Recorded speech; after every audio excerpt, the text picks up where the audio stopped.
ಚಿಂತಾಮಣಿ ತಾಲೂಕಿನಲ್ಲಿ ಒಂದೇ ದಿನ 3 ಅಪಘಾತಗಳು ನಡೆದು ಅಪಘಾತಕ್ಕೆ ಒಬ್ಬರಂತೆ 3 ಮೃತಪಟ್ಟಿರುವ ಘಟನೆ ನಡೆದಿದೆ. ಚಿಂತಾಮಣಿ ಮದನಪಲ್ಲಿ ರಸ್ತೆಯಲ್ಲಿ ಕಾರು ಮತ್ತು ಬೈಕ್ ನಡುವೆ ನಡೆದ ಅಪಘಾತದಲ್ಲಿ ಚಿಂತಾಮಣಿ ನಗರದ ಹಮಾಲಿಯೊಬ್ಬರು ಸ್ಥಳದಲ್ಲಿಯೇ ಮೃತಪಟ್ಟು ಆತನ ಬೈಕ್ ಸುಟ್ಟು ಕರಕಲಾಗಿದೆ.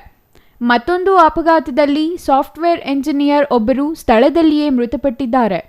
ಚಿಂತಾಮಣಿ ಮದನಪಲ್ಲಿ ಹೆದ್ದಾರಿಯಲ್ಲಿರುವ ಹೈಮರೆಡ್ಡಿಹಳ್ಳಿ ಸಮೀಪ ಇಂದು ಬೆಳಗ್ಗೆ ಕಾರು ಮತ್ತು ಖಾಸಗಿ ಬಸ್ ನಡುವೆ ಅಪಘಾತವಾಗಿ ಕಾರು ಚಾಲನೆ ಮಾಡುತ್ತಿದ್ದ ಆಂಧ್ರ ಪ್ರದೇಶದ ಚಿತ್ತೂರು ಜಿಲ್ಲೆಯ ಕದಿರಿ ನಾಯನಚೆರುವು ಗ್ರಾಮದ 44 ವರ್ಷದ ಪ್ರವೀಣ್ ಸ್ಥಳದಲ್ಲಿಯೇ ಮೃತಪಟ್ಟಿದ್ದಾರೆ.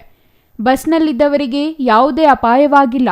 ಮೃತ ಯುವಕ ಸಾಫ್ಟ್ವೇರ್ ಇಂಜಿನಿಯರ್ ಪ್ರವೀಣ್ ಎಂದು ಗುರುತಿಸಲಾಗಿದ್ದು, ಬೆಂಗಳೂರಿನಲ್ಲಿ ಕರ್ತವ್ಯ ನಿರ್ವಹಿಸುತ್ತಿದ್ದು ಸ್ವಗ್ರಾಮಕ್ಕೆ ತೆರಳುತ್ತಿದ್ದಾಗ ಅಪಘಾತವಾಗಿದೆ. ಸ್ಥಳಕ್ಕೆ ಸಬ್ ಇನ್ಸ್ಪೆಕ್ಟರ್ ನಾಗೇಂದ್ರ ಪ್ರಸಾದ್ ಭೇಟಿ ನೀಡಿ ಪರಿಶೀಲನೆ ನಡೆಸಿದ್ದಾರೆ.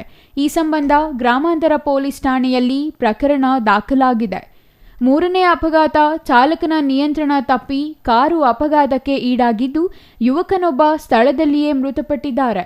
ಶನಿವಾರ ರಾತ್ರಿ ಸುಮಾರು 12:30 ಸಮಯದಲ್ಲಿ ಅಪಘಾತ ನಡೆದಿದ್ದು, ನಿಯಂತ್ರಣ ತಪ್ಪಿದ ಇನೋವಾ ಕಾರ್ ಪಲ್ಟಿ ಹೊಡೆದು ಯುವಕ ಸಾವನ್ನಪ್ಪಿದ್ದಾನೆ. ಚಿಂತಾಮಣಿ ಕೋಲಾರ ರಸ್ತೆಯ ಆಂಜನೇಯ ದೇವಸ್ಥಾನದ ಬಳಿ ಈ ಅಪಘಾತ ನಡೆದಿದೆ.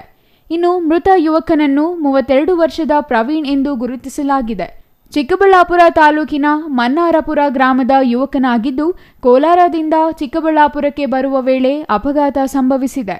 ಕಾರು ಚಾಲಕನ ಅತಿಯಾದ ವೇಗದಿಂದ ನಿಯಂತ್ರಣ ತಪ್ಪಿ ಅಪಘಾತ ಸಂಭವಿಸಿದೆ ಎಂದು ಶಂಕಿಸಲಾಗಿದೆ.